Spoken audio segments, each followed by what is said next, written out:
Thank you so much for your time, Mr. John Kidd. I know you have quite the schedule whenever you're visiting Korea. I'm excited to talk to you about the aftermath of the WCC.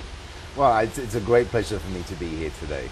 Well, first of all, you are the Director of Global Communications for the IUCN, International Union for the, of course, Conservation of Nature. Could you tell us a little bit about the organization and, of course, the colossal event, the WCC World Conservation Congress? Well, IUCN, or the International Union for Conservation of Nature, which you got right, which is very good, is the oldest and the largest global conservation organization. We were started in 1948, and we've been behind pretty much all of the major international initiatives in conservation, all of the international laws, treaties, and that type of thing over the past 6 decades. It's a very influential group in that field. We're very much behind the scenes players, so a lot of your viewers probably have not heard of the organization, but we're there behind the scenes working on conserving nature and protecting nature all over the world. And one of the biggest events is the WCC. So the WCC, or the World Conservation Congress, happens every 4 years. It's where the conservation world comes together to discuss, to debate, to vote on various things for plants and animals, for natural areas around the world, for economic policies, for social policies, for a whole range of issues that relate to nature. It's dubbed the Environmental Olympics, right? And to have one of the, in fact, the biggest, I would say, event regarding nature and conservation and whatnot, it's being hosted on Jeju Island, and that's actually the first Northeast Asian country to host this. Why was Jeju chosen? Well, Jeju, well, firstly, it is interesting that it's the first time in Northeast Asia, which is such a dynamic part of the world, and we've been in all other corners of the world with the Congress, and we're very happy that it was here for the first time. Korea, the government of Korea bid for the Congress against other countries. It came down to 2, Mexico and Korea, in the final round, and Korea won with Jeju as the host. Jeju definitely represents beauty, nature. I know we do boast a few, national treasures and whatnot. So I think it's quite appropriate there. Have you ever been, aside from, of course, the Congress this year, to Jeju? Yes, I've been lucky enough to have gone about 3 or 4 times before the Congress over the past 3 years, because we've been planning this Congress with the Korean government and the Jeju government for a long time. And then I was lucky enough to be there on the island for 2 weeks for the Congress. So it's a great place to be. I love Seoul, of course. And Jeju has a very different... Totally different atmosphere. You can be honest. Yeah. It's a little bit calmer than Seoul, I would say. Okay. Well, the World Conservation Congress, it's very eco-friendly, quite appropriately so, right? Low carbon output. It's considered a smart Congress. Now, what exactly constitutes for a smart Congress? Well, you mentioned low carbon output. So that's one area to keep the carbon emissions of organizing an event like this as low as possible. So not only the transport in Jeju, we had electric cars, for example, and that type of thing. The Congress Center as well, the International Congress Center in Jeju, has very good energy efficiency in terms of that. But also all of the people that flew in from around the world, and we had thousands and thousands and thousands of people, are all offsetting or compensating for the carbon of their flights, and that money goes into projects around the world and here in Korea that, for example, we plant forests to help compensate for those carbon emissions.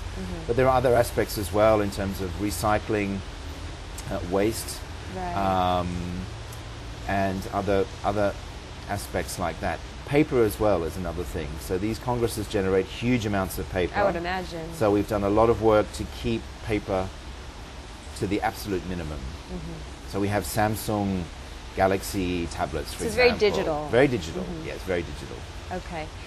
Boosting the resilience of nature, from what I understand, was one of the main overall themes. In fact, the motto, the slogan was Nature Plus, and there were 5 categories, right? There was climate, food, development, people and governance, and life.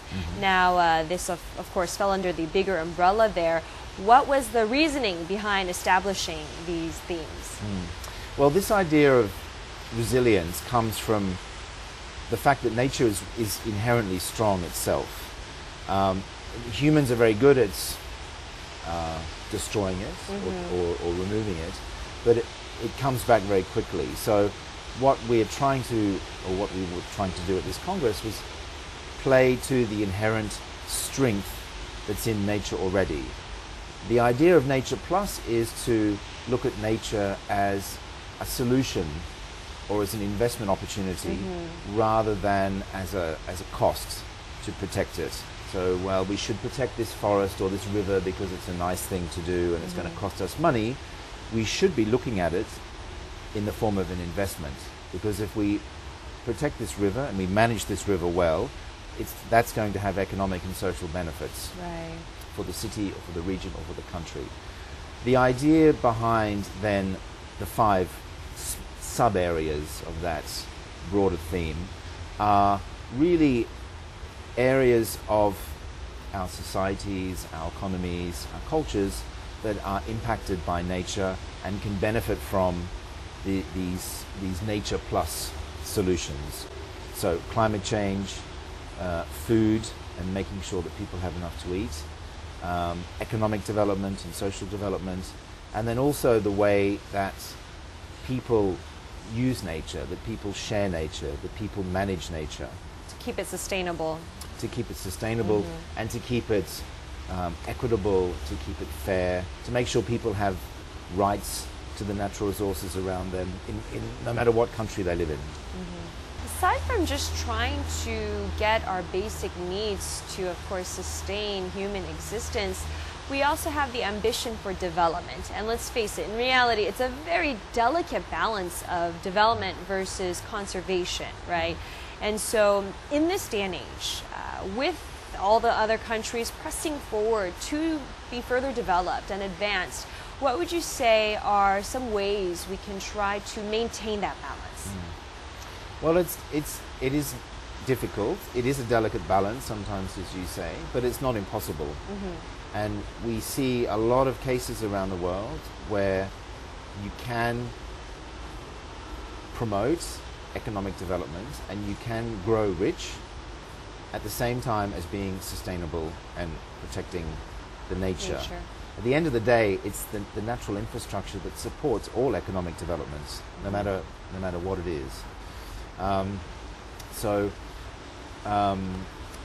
There are a lot of difficult decisions that governments have to make, that societies have to make.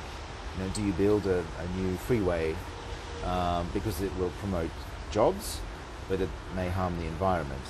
So it's a constant question of finding the right balance, but always keeping in mind that it's nature, and it's a healthy nature that underpins everything. Not only our survival as a species, because we're also a species ourselves on this earth, but also our prosperity economically and socially. Kind of going with the flow of nature, not fighting against it. That's a very good way of saying it. All right. You should work in conservation. There we go. Got a job opportunity. I also, speaking of the, maintaining that delicate balance, it's all about biodiversity, and that's a word that's very crucial to the IUCN. You guys address this very much so. And biodiversity, it was of course a key item or topic at the Congress as well. Why the stress? What is the importance of biodiversity? Well, it touches on a few things I've already said this morning. Biodiversity is the diversity of everything. Everything. It's the diversity of millions and millions and millions of plant and animal species living in a huge diversity of natural places, of natural ecosystems. And we understand a lot about how this works, but there's still a lot more we need to know.